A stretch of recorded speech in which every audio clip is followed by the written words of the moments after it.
भागलपुर के जोगसर थाना क्षेत्र अंतर्गत इग्नाइट क्लासेज कोचिंग संस्थान को अचानक बंद कर दिया जा रहा है। ऐसे में 2 दर्जन से अधिक छात्र छात्राओं का भविष्य अधर में लटक गया है। संस्थान की ओर से छात्र छात्राओं की सिलेबस पूरा किए बगैर संस्थान बंद किया जा रहा है, जिससे छात्र छात्राएं आक्रोशित हो गई हैं। आज दर्जनों छात्र छात्राएं व उनके अभिभावक संस्थान पहुंचे और बवाल काटा। उन्होंने सेंटर हेड का घेराव कर दिया। अभिभावक और छात्र पैसे वापस करने या सिलेबस पूरा करने की मांग पर अड़ गए। घंटों विवाद के बाद सेंटर हेड ने निदेशक से बात कर लिखित देने की बात कही। छात्रों की माने तो अचानक सेंटर बंद किया जा रहा है। ऐसे में उन लोगों की पढ़ाई डिस्टर्ब हो गई है। दूसरे संस्थान में एडमिशन लेंगे तो पूरा पैसा लेंगे, वहीं सेंटर पैसा वापस नहीं कर रही है। संस्थान में 2 महीने से केमिस्ट्री, बायोलॉजी व मैथमेटिक्स की पढ़ाई नवंबर से नहीं हो रही। 2 साल के कोर्स के लिए 1,30,000 रुपए लिए गए हैं। वहीं सेंटर हेड अलका कुमारी ने कहा कि हम बिजनेस कर रहे हैं और अपना डिसीजन लेने में स्वतंत्र है।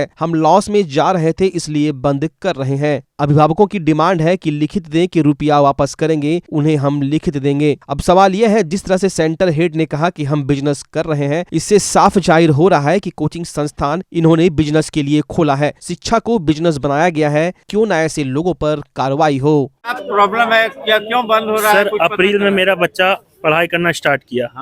नो, आपका ये दिसंबर में जाके इनका फैकल्टी गायब हो गया। दिसंबर जनवरी कोई फैकल्टी नहीं, गार्जियन को कोई इन्फॉर्मेशन नहीं। डायरेक्ट इन लोग, अभी कल मेरे फादर आए यहाँ बात करने के लिए, तो इन्होंने बोला कि आपका रिफंड हो जाएगा। जहाँ पे फ्री रिफंड का बात आता है, आप भैया 100% वापस कीजिए। नहीं, इनका कहना है मेंटेनेंस फी, सब फी काट के जो ट्यूशन फी है उसका 50% देंगे। तो मुश्किल से अगर हमने 1,20,000 जमा किया तो उसका मेरे को मुश्किल से हमको लगता है 20 से 25,000 मिलेगा। उससे क्या आगे इस मतलब मेरे बच्चा का भविष्य है, उससे अभी हम अगर कहीं पे जाते हैं 25,000 में फिर से पढ़ेगा।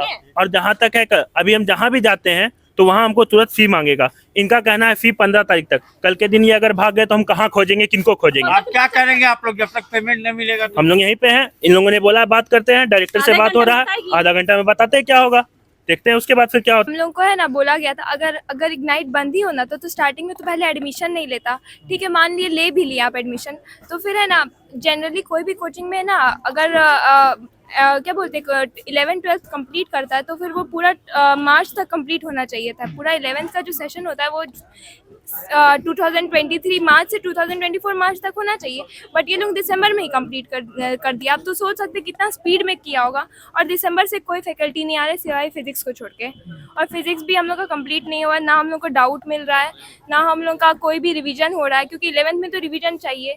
बहुत सारा चैप्टर, जैसे कोई एक चैप्टर मान लीजिए वो थर्मोडायनेमिक्स है, ठीक है, उसको 1 महीना या 1.5 महीना का चैप्टर उसको 1 दिन में कंप्लीट करवा दिया। यहाँ से क्या बोला गया? यहाँ से क्या बोला गया आपको? यहाँ से बोला गया है कि है ना कि अभी तो टीचर्स नहीं आ रहे हैं, अभी बस एक फैज सर है वो पढ़ाते हैं, बस वही पढ़ाएंगे। क्या और लगता है खिलवाड़ किया गया आप लोग के भविष्य के बिल्कुल ऑब्वियसली, ये कोई पूछने वाला बात है। कितना रुपया लिया गया? 1 लाख समथिंग लिया गया। वो स्कॉलरशिप 1,30,000 स्कॉलरशिप पे भी अब डिपेंड आगे करता कहाँ है। जाएंगे आप लोग? कहीं नहीं, अब ऑप्शन ही नहीं। अब जैसे फॉर एग्जांपल हम कोई कोचिंग, जैसे मैथ्स का कोचिंग हमें ना कहीं पे अगर पता करते हैं तो हम लोग बोलेंगे आप 11th पढ़ाइएगा, तो बोलेंगे नहीं, क्यों पढ़ाएंगे वो 11th, वो तो बस 12th का ही लेंगे ना, वो 11th क्यों पढ़ाएंगे? 1 साल में 11th 12th दोनों साथ में कंप्लीट करना। पूरा आधा कंप्लीट किया है, पूरा कंप्लीट 11th भी नहीं किया है और 12th उसका बाकी है। IIT और JEE का तैयारी करवा रही हैं और हमको 2 साल का ये हमको बोली है कि एग्रीमेंट करवाई है। 2 साल का एग्रीमेंट में ये हमको आधे में भेज रही हैं। कहाँ आधे मेरा बच्चा जाएगा? आधा भी कहाँ हुआ बाबा, 9 महीना हुआ है। 9 महीना हुआ है। नहीं, जो बोल रही है 11th हम अपना कंप्लीट किए हैं, 11th कंप्लीट किया, कोई 11th कंप्लीट नहीं हुआ है, 11th भी बाकी है। और 12th जो है ना वो पूरा बाकी है, उसका तो लाइफ के साथ खिलवाड़ हो रहा है। तो मेरे बच्चे के साथ लाइफ के साथ खिलवाड़ होगा तो हम तो उसको नहीं ना इग्नोर करेंगे। आप इग्नोर कीजिए। बंद कर देंगे। हाँ, इग्नाइट बंद हो रहा है। ये चल नहीं पा रहा है, इसको पैसा नहीं है, अपना पैसा पूरा नहीं दे पा रहा है। लिया था आप लोग से? हम तो किस्त वाइज जमा कर रहे हैं। 1,20,000 पे बात हुआ था। 1 साल का? हाँ, 2 साल और बीच में ही बंद करके जा रहे हैं। हम हर इंस्टॉलमेंट में पैसा उसको भर रहे हैं।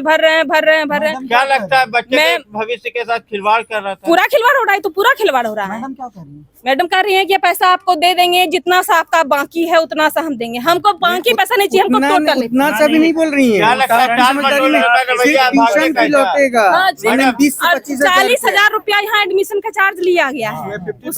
उसमें उसके बाद फिर अलग फीस। उसमें मैडम 50% लौटाएगा। हाँ, उसमें लौटाएगा। भागने के फिराक में है, भागने का बंद करके चला जाएगा भैया, तो हम लोग कहाँ जाएंगे? पैसा भी चला जाएगा, मेरा बच्चा का लाइफ के साथ भी खिलवाड़ हो जाएगा। हम उतना रही आदमी तो नहीं है कि हम 2 लाख 1.5 लाख सब जगह फेंक के अपना बच्चे को पढ़ाएंगे। आज बिना पैसा लिया आप कर रही हूँ। तो कितना पेमेंट वापस इन लोग? पेमेंट जो उनका डिमांड था ऑन प्रोसेस उनका है कि नहीं, हमें डायरेक्टर का चाहिए रिटर्न पे ये एप्लीकेशन, उसी का मैं जो हूँ मंगवा रही हूँ। क्या रिटर्न में पूरा क्या दिलवा रहे हैं? उन्हीं के अनुसार से क्या उन्होंने कहा कि रिटर्न चाहिए, कि आप जो टाइम देंगी जब हमें बुलाएंगे वो रिटर्न दीजिए, डायरेक्टर के पैड पे चाहिए उनका। हाँ। तो वही मंगवा रही कितना हूँ। पेमेंट डायरेक्टर वापस अभी यहाँ करने का? कितना हुआ ये तो नहीं, वो तो सारा हिसाब रहता है सर, मुंह पर नहीं रहता है। नहीं तो मैंने 50% लौटा रहे हैं कि 100% लौटा रहे हैं? जो कितना लौटाने होगा, का बात? जो भी होगा है ना, वो प्रोसेस में होगा। जो गार्जियन बोले वही उनको रिटर्न दिया जा रहा है। 11-12 के बच्चे में पीक पॉइंट होते हैं अपने करियर को वो लेकर। सब ऐसे कोई में जानता आप है अगर सर, बीच वो में सब धार कोई में- जानता है सर, लेकिन हम अगर अपना बिजनेस कर रहे हैं और हम सक्षम नहीं है तो हम डिसीजन लेने के आप लिए सिर्फ business में स्वतंत्र हैं। सुनिए ना, और एक मुकाम पे लाके ही हम छोड़ रहे हैं। हम 11 में बच्चे को बीच में नहीं छोड़े, आप बच्चे को कहीं और तो एडमिशन करवा नहीं रहे, तो बच्चे कहाँ जाएंगे? ये क्यों कहीं एडमिशन कोई होगा नहीं, नहीं होगा ये उनका एकदम होगा सर। हमारे यहाँ से भी 12 के लिए बच्चे 11 के बाद जाते हैं। 12 में बच्चे बहुत जाते हैं, छोड़ते भी हैं, आते भी हैं, मेरे यहाँ भी आते हैं। क्या मुख्य कारण और- क्या है, क्यों बंद हो रहा है ये ग्राइंड क्लास? मुख्य कारण क्या है? हम नहीं चलाना चाह रहे हैं तो नहीं चला रहे हैं। लॉस में जा रही है कंपनी? वो तो जाएगी। हम्म, आज हमने इतना इन्वेस्टमेंट किया है हम्म। और वो कुछ तो ऐसा होगा तभी ना फिर हम ये इन कर रहे छात्रों हैं। के भविष्य का क्या होगा? क्योंकि अब पूरा पैसा लोगे छात्र तभी ना अगला के एडमिशन होगा। जो भी होगा सर, जो जायज होगा वो होगा, है ना। ठीक अपना है, परिचय? आप परिचय देते हैं। नाम? मैं doctor Alka Singh, centre head.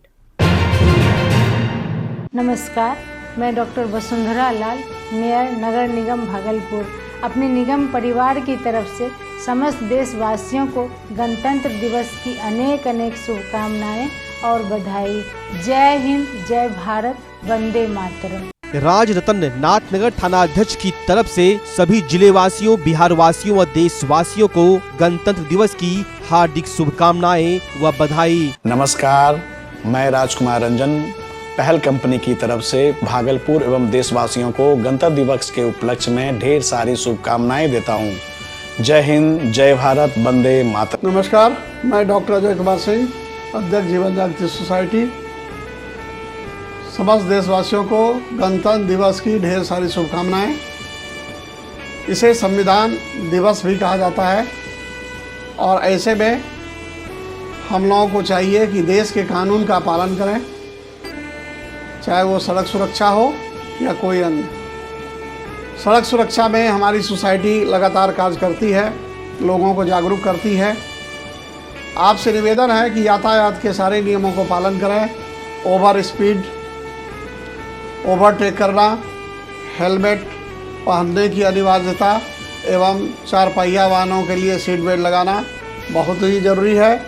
आपका जीवन आपके परिवार के लिए बहुत महत्वपूर्ण है और साथ ही देश के लिए महत्वपूर्ण है। आप सावधानी रखें। जय हिंद, जय भारत। मैं अजय कुमार राय, हिंदुस्तानी आवाम मोर्चा सर्कुलर के राष्ट्रीय अध्यक्ष, पंचायती राज प्रकोष्ठ के मुखिया संघ जिला उपाध्यक्ष भागलपुर की ओर से सभी देशवासियों एवं प्रदेशवासियों को गणतंत्र दिवस की हार्दिक शुभकामनाएं। जय हिंद, जय भारत। गणतंत्र दिवस के शुभ अवसर पर पूरे देशवासियों को, बिहार वासियों को एवं भागलपुर वासियों को जिला जनता दल यू की ओर से ढेर सारी शुभकामना और बधाई देता हूं। साथ ही साथ ये कामना भी करता हूं कि पूरे देश में एकता और अखंडता के साथ पूरा संपूर्ण देशवासी रहे। मैं शिशुपाल भारती, प्रवक्ता सह मीडिया प्रभारी, जिला जनता दल यू भागलपुर। नमस्कार, मैं डॉक्टर सुनीता कुमारी, सरयू देवी मोहनलाल बालिका इंटर स्कूल की प्राचार्य हूँ। मैं अपनी तरफ से अपने विद्यालय के बच्चों के अभिभावकों को, सभी शिक्षक शिक्षिकाओं को, पूरे भागलपुर वासियों को एवं देशवासियों को 26 जनवरी के ढेर सारी शुभकामनाएं देना चाहती हूँ और बधाइयाँ देना चाहती हूँ। धन्यवाद। जय हिंद, जय भारत, वंदे मातरम। नमस्कार, मैं पंकज कुमार गुप्ता, निगम पार्षद वार्ड संख्या 50 की सभी देवमयी जनता और भागलपुर नगर निगम क्षेत्र की सभी देवमयी जनता को गणतंत्र दिवस की हार्दिक बधाई एवं शुभकामनाएं देता हूं। जय हिंद, जय भारत, भारत माता की जय, जय श्री राम। बच्चा जब जन्म लेता है तो कई बार बच्चा तुरंत नहीं रोता है, रोने में देर हो जाता है। ऐसे में बच्चा क्षतिग्रस्त हो जाता है और उसके बचने की संभावना कम हो जाती है, और यदि बचा तो भविष्य में उसमें विकलांगता की समस्या आती है, जिसे सीपी कहते हैं, जिसका कोई माकूल इलाज नहीं है और ज़िंदगी भर बच्चा विकलांगता से जूझ सकता है। ऐसे में पूरे संसार में कूलिंग थेरेपी का सहारा लिया जाता है। जन्म से ठीक 6 घंटा के अंदर यदि उसको कूलिंग थेरेपी दिया जाए तो उससे उसका सीपी की समस्या कम होती है और बचने की भी संभावना बढ़ती है। पहली बार बिहार झारखंड में आपके शहर के स्नेह नवजात शिशु बाल सेवा केंद्र में यह मशीन उपलब्ध है। कभी भी ऐसी बात हो कि बच्चा रोने में विलम्ब हो गया तो आप स्नेह नवजात शिशु बाल सेवा केंद्र में जरूर संपर्क करें।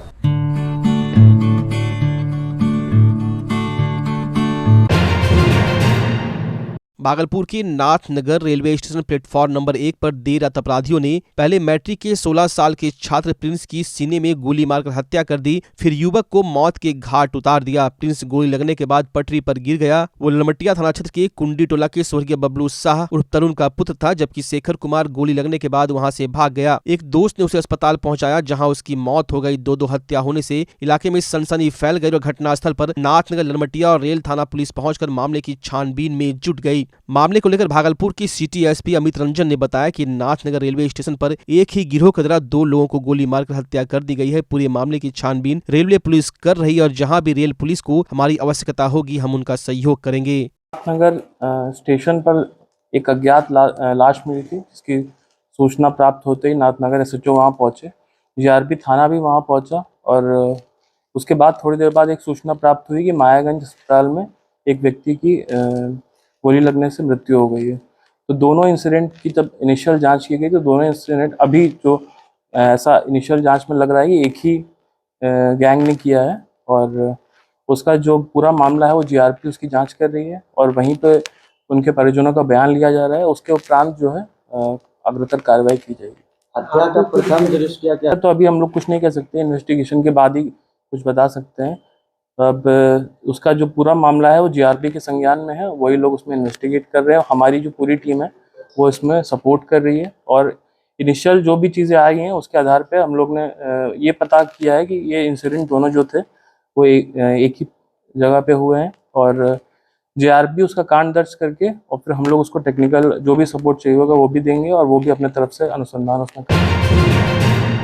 विक्रमशिला सेतु के समानांतर बन रहे नए 4 लेन पुल के निर्माण कार्य का डीएम सुब्रत कुमार सेन ने निरीक्षण किया। मौके पर परियोजना निदेशक अनुमंडल पदाधिकारी उत्तम कुमार, अनुमंडल पुलिस पदाधिकारी ओम प्रकाश, इस्माइलपुर प्रखंड के बीडीओ विक्रम कुमार, सीओ खुशबू आजम व SP Singla construction private limited के प्रोजेक्ट मैनेजर बीके राय, इस्माइलपुर थाना अध्यक्ष एजाज रिजवी उपस्थित रहे। परियोजना निदेशक ने बताया कि विक्रमशिला सेतु के समानांतर बन रहे नए 4 लेन पुल की कुल लंबाई 4455 किलोमीटर है। पुल का निर्माण कार्य SP Singla construction private limited करा रही है। मई 2023 से नए 4 लेन पुल का निर्माण कार्य प्रारंभ हुआ है। इसे मई 2027 तक पूर्ण करना है। पुल के लिए 40 पाया का निर्माण किया जाएगा, जिसमें 7 पाया बन गया है, 3 पाया पर काम हो रहा है। डीएम ने मोटर बोट से निर्माणाधीन स्थल का भ्रमण किया। प्रोजेक्ट मैनेजर ने बताया कि भूअर्जन की प्रक्रिया पूरी कर ली गई है। वर्तमान में भूअर्जन संबंधी कोई समस्या नहीं है। डीएम ने बताया कि विक्रमशिला सेतु के समानांतर पुल बहुत महत्वपूर्ण योजना है। पिछले वर्ष से कार्य हो रहा है। कार्य काफी तेजी से हो रहा है। दिन व देर शाम तक कार्य होता है, कोई समस्या नहीं है। निर्धारित समय से पुल व पहुंच पथ का निर्माण पूरा कर लिया जाएगा। आगामी 3 वर्षों में निर्माण कार्य को पूर्ण होने की संभावना है। 4 लेन पुल का निर्माण होने से उत्तरी बिहार और दक्षिणी बिहार से जुड़ने से विकास कार्यों में तेजी आएगी व भागलपुर के अतिरिक्त अन्य जिले भी इससे लाभान्वित होंगे। देखिए, बहुत महत्वपूर्ण प्रोजेक्ट है। विक्रमशिला सेतु के पैरेलल पुल जो है इसका निर्माण कार्य शुरू हुआ है पिछले साल से ही और इसमें तेज गति से काम चल रहा है। आप लोग सब लोग देख रहे हैं 40 वेल का काम होना है, जैसा बता रहे हैं। 7 वेल में काम शुरू भी हो गया है और टाइमलाइन के हिसाब से काम चल रहा है। ज़मीन वगैरह सब हम लोगों ने पहले ही जो है उपलब्ध करा दिया था और खुद जो प्रोजेक्ट इम्प्लीमेंटेशन यूनिट है उसके जो हेड हैं प्रोजेक्ट डायरेक्टर साहब सब लोग इसको देख रहे हैं। तो कहीं कोई समस्या नहीं होनी चाहिए और उम्मीद है कि जो आगे आने वाला समय है, जो निर्धारित समय है, उसी में जो है ये ब्रिज और रोड जो है बन करके तैयार हो जाएगा, जिससे खास करके नॉर्थ बिहार से साउथ बिहार जाना, झारखंड पश्चिम बंगाल जाना, इसमें बहुत सुविधा हो जाएगी। तो उसी कड़ी में आज हम लोग देखने के लिए आए हुए थे और काम अपनी गति से जो माइलस्टोन है और जो सेफ्टी प्रिकॉशन है उसके साथ सारा सब कुछ संपन्न कराया जा रहा है। और अभी इसमें 3 साल का समय है, 3 साल में उम्मीद है कि ये प्रोजेक्ट कंप्लीट हो जाएगा। सर नदी में कितने वेल होंगे और सूखे में वो डिटेल में बता देंगे, मेरे ख्याल से 12-13 वेल उसमें नदी में होगा। टोटल 40 बनना है और काम अभी शुरू हुआ है। मतलब ये लोग दिन में भी काम कर रहे हैं, लेट इवनिंग भी कर रहे हैं। तो जो माइलस्टोन है उसको फॉलो कर रहे हैं और टाइम से काम चल रहा है। उम्मीद है कि समय से ही ये प्रोजेक्ट कंप्लीट हो जाएगा और उसके बन जाने से न सिर्फ भागलपुर ज़िले को बल्कि आसपास के ज़िलों को भी और बिहार का झारखंड से पश्चिम बंगाल से आवागमन जो है सुगम हो पाएगा। तो ये प्रायोरिटी में प्रोजेक्ट है और वही हम लोग देखने आए थे कि कहीं कोई समस्या नहीं है। ज़मीन भी हम लोगों ने उपलब्ध करा दिया है और काम भी जो है एजेंसी सही तरीके से अपना समयबद्ध तरीके से करने का प्रयास कर रही है। तो इसमें आगे भी अगर किसी तरह कोई इशू आएगा तो उसको हम लोग देखेंगे। सर क्वालिटी को लेकर क्या है इस पे कंपनी पे? उसमें तो चूँकि ये आप सब लोग जान रहे हैं कि मॉर्थ का प्रोजेक्ट है, मिनिस्ट्री ऑफ रोड ट्रांसपोर्ट जो भारत सरकार का मंत्रालय है, उसके वरीय पदाधिकारी इसीलिए खुद यहाँ कैंप किए हुए हैं। प्रोजेक्ट डायरेक्टर साहब आप देख रहे हैं, मेरे साथ में भी थे। और जो भी होता है इन्होंने कई IIT रुड़की को, IIT बॉम्बे को इस तरह के जो डिज़ाइन है उसकी वेटिंग के लिए हायर भी किया है। तो वो सारा जो है मिनिस्ट्री भी देख रहा है और जो प्रोजेक्ट इम्प्लीमेंटेशन यूनिट है वो भी उसको देख रही है। वो टेक्निकल बिल्कुल चीज़ है, उसमें मेरे स्तर से कोई कमेंट करना उचित नहीं होगा। जो इसके तकनीकी पदाधिकारी हैं, जो विशेषज्ञ हैं, वही इसके बारे में बता पाएंगे। और जैसा PD साहब बता रहे हैं कि ये लोग 2 IITs को इसमें इंगेज किए हुए हैं और वहाँ से सारा डिज़ाइन और जो भी काम हो रहा है उसकी वेटिंग वो लोग करा रहे हैं, मॉनिटरिंग करा रहे हैं। तो कहीं कोई समस्या नहीं होनी चाहिए, यही हम लोग उम्मीद करते हैं। पहुँच पथ को लेकर क्या है? पहुँच पथ भी ज़मीन दे दी गई है, पुल और पहुँच पथ दोनों का काम जो है समय से कंप्लीट हो जाएगा। बेटे पर गलत मुकदमा दर्ज कर फंसाए जाने को लेकर सुल्तानगंज के उपनगर सभापति नीलम देवी SSP आनंद कुमार से मिली। उन्होंने SSP को दिए आवेदन में बताया कि मेरे पुत्र अंकित कुमार को 4 नवंबर को हुए रंजीत पर गोलीकांड मामले में झूठे तरीके से फंसा दिया गया है। उन्होंने पुलिस प्रशासन को CCTV फुटेज एवं अन्य साक्ष्य भी उपलब्ध कराया है। उप सभापति नीलम देवी का कहना है कि रंजीत यादव उर्फ कनबुच्चा यादव का सुल्तानगंज में आतंक है और कई आपराधिक इतिहास भी रहा है। 4 नवंबर को रंजीत यादव उर्फ कनबुच्चा यादव पर गोलीबारी हुई थी। मामले में 3 अपराधी की गिरफ्तारी हो चुकी है। इस मामले में उप सभापति नीलम देवी के पुत्र अंकित पर भी मुकदमा दर्ज कराया गया है, जिसको लेकर अंकित के माता पिता SSP आनंद कुमार से मिले। उन्होंने SSP से बताया कि इस कांड में हमारे पुत्र की संलिप्तता नहीं है। आवेदन में पेन ड्राइव में साक्ष्य को संग्रहण भी किया गया है। वहीं उन्होंने बताया कि मेरा पुत्र का कोई आपराधिक इतिहास नहीं है। अंकित BTech की पढ़ाई कर UPSC की तैयारी कर रहा है, जो झूठे केस में फंसाकर जिंदगी खराब करने की कोशिश की जा रही है। मेरा पुत्र अंकित निर्दोष है, इस बात का प्रमाण मेरे द्वारा आवेदन के साथ पेन ड्राइव को देखने से स्पष्ट होगा। मामले को देखते हुए SSP आनंद कुमार ने जांच का भरोसा दिलाया है। यहाँ आपको बता दें कि सुल्तानगंज थाना क्षेत्र के घाट रोड में गंभीर कांडों के आरोपी रंजीत कुमार यादव उर्फ कनबुच्चा यादव को अपराधियों ने घर में घुसकर गोली मार दी थी, जिसमें रंजीत कुमार यादव गंभीर रूप से घायल हुआ था। उसे फौरन इलाज के लिए जवाहरलाल नेहरू मेडिकल कॉलेज अस्पताल में भर्ती कराया गया था। अस्पताल में इलाज के बाद घायल की स्थिति खतरे से बाहर हो गई। बता दें कि रंजीत यादव नगर परिषद के पूर्व सभापति व वर्तमान पार्षद दयावती देवी के पति है। वही घटना की जानकारी के बाद SSP के निर्देश पर उस वक्त फोरेंसिक टीम ने घटनास्थल पर पहुंचकर जांच भी किया था। पूरा मामला राजनीतिक से लेकर जुड़ा हुआ बताया जा रहा है। नगर परिषद का उप सभापति हूँ। मेरे बेटा को हत्याकांड में जो है गलत तरीके से फंसाया गया है। मेरा बेटा B.Ed करता है। मेरा बेटा यहाँ था नहीं और इस दौरान में कांड में फंसा दिया कि मेरा बेटा B.Tech फाइनल कर लिया है। मेरा बेटा सब दिन बचपन से ही जिस समय मैट्रिक पास किया उसी समय से मेरा बेटा कोटा में रह के पढ़ा। उसके बाद कॉलेज मिला बख्तियारपुर, कॉलेज में रह के B.Tech किया। B.Tech फाइनल हो गया। क्यों दुश्मनी से फंसाया गया है? किसने फंसाया? उसने मेरे पति को जो गोली मरवाया था ना, बुच्चा यादव, बुच्चा उर्फ रंजीत उर्फ कनबुच्चा यादव, वो मेरे पति को गोली मरवाया था। जो गोली मार के भाग रहा था तो मेरे पति दौड़ के पकड़ लिए और वही सारा बात को बताएं। तो उसमें मेरा एगो बड़का बेटा जो है गवाही में थे।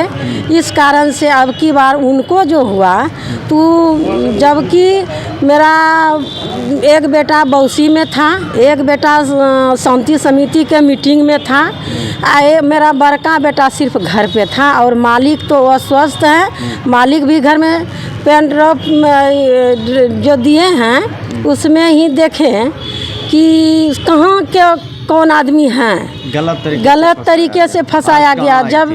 जब हम आज आए हैं एसपी ऑफिस के डेरा पे जी मिले, ऑफिस में मिले सर आश्वासन दिए कि हम जो हैं जांच करेंगे, उसके बाद सोचा जाएगा।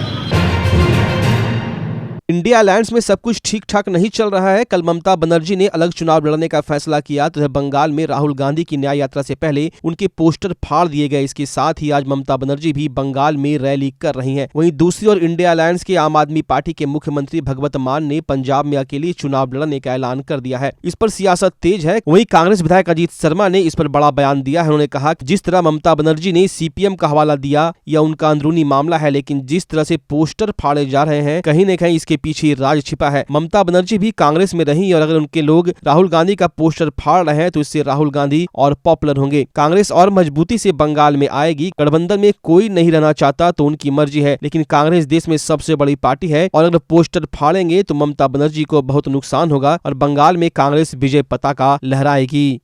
यह तो गठबंधन बना था, इंडिया गठबंधन से ममता जी भी थी।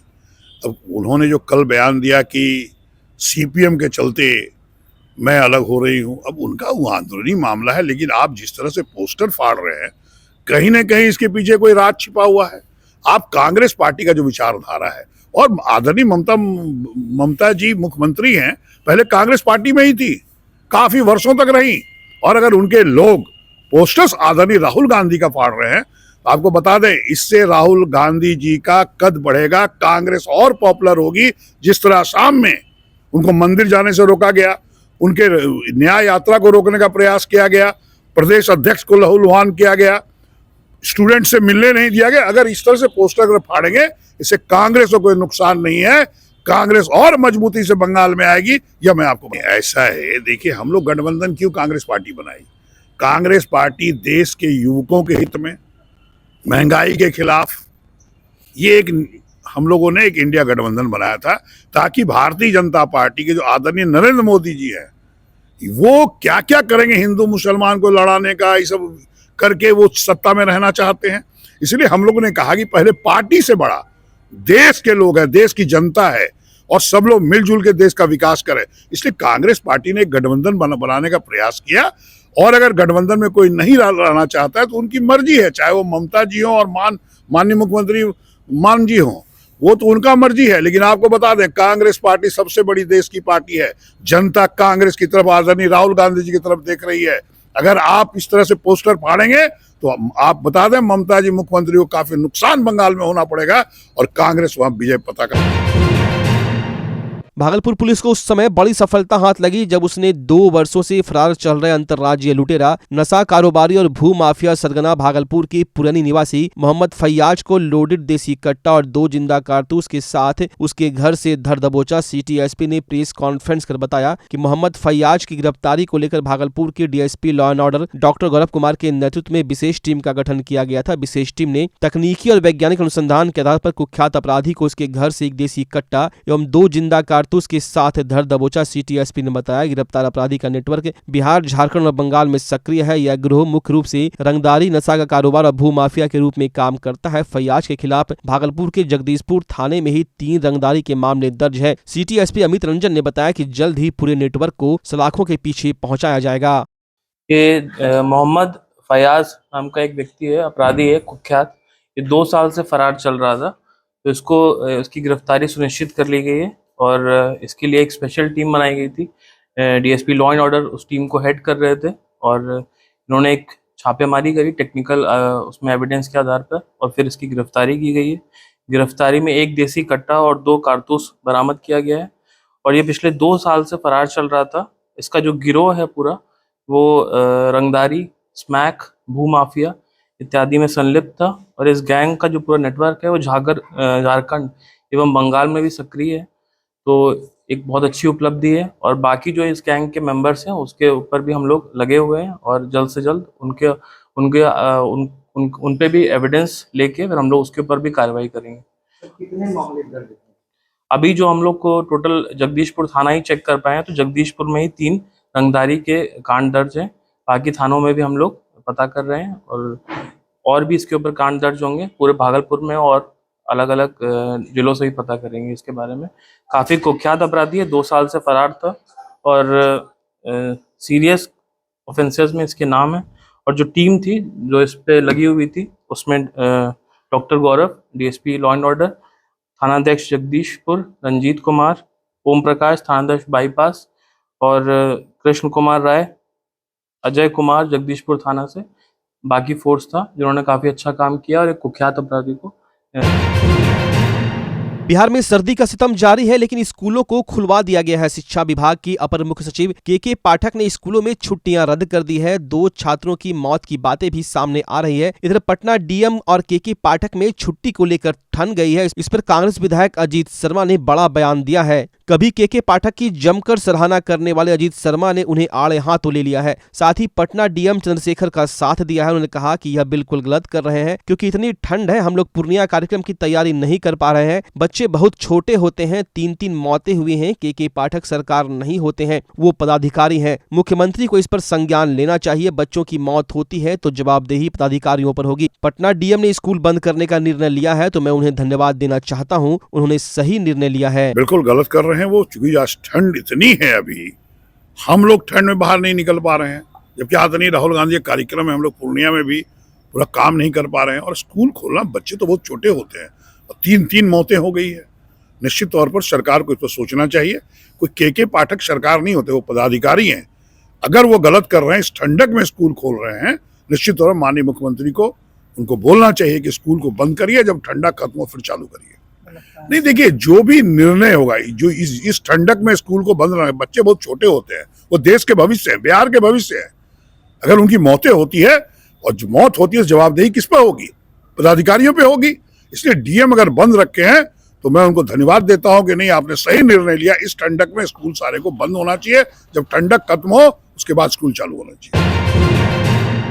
गणतंत्र दिवस को लेकर भागलपुर में सुरक्षा व्यवस्था कड़ी कर दी गई है। गणतंत्र दिवस के पूर्व संध्या पर भागलपुर के सभी होटल और रेस्ट हाउस में पुलिस अवांछित लोगों के विषय में पता लगाएगी। सिटी एसपी अमित रंजन ने बताया कि गणतंत्र दिवस को लेकर भागलपुर पुलिस पूरी तरह से चौकस है और सभी संवेदनशील स्थानों पर लगातार पुलिस पैनी नजर रख रही है और सभी संवेदनशील स्थानों पर दंडाधिकारी के साथ साथ पुलिस बलों की प्रतिनियुक्ति की गई है। साथ ही मुख्य कार्यक्रम स्थल भागलपुर के सैंडिस कंपाउंड मैदान में भी सुरक्षा व्यवस्था कड़ी कर दी गई है। हम लोग का निर्देश है कि जो होटल है और जो जहाँ पे ठहरते हैं और अनजान लोग का जो पहचान करके होटलों पे रेड करेंगे और जो भी सेंसिटिव पॉइंट है वहाँ पे रेड्स करेंगे और जहाँ जहाँ पे भी हम लोग को लग रहा है कि कोई मिसक्रिएंट्स या उस तरीके के लोग इन्वॉल्व हो सकते हैं वहाँ पे रेड इत्यादि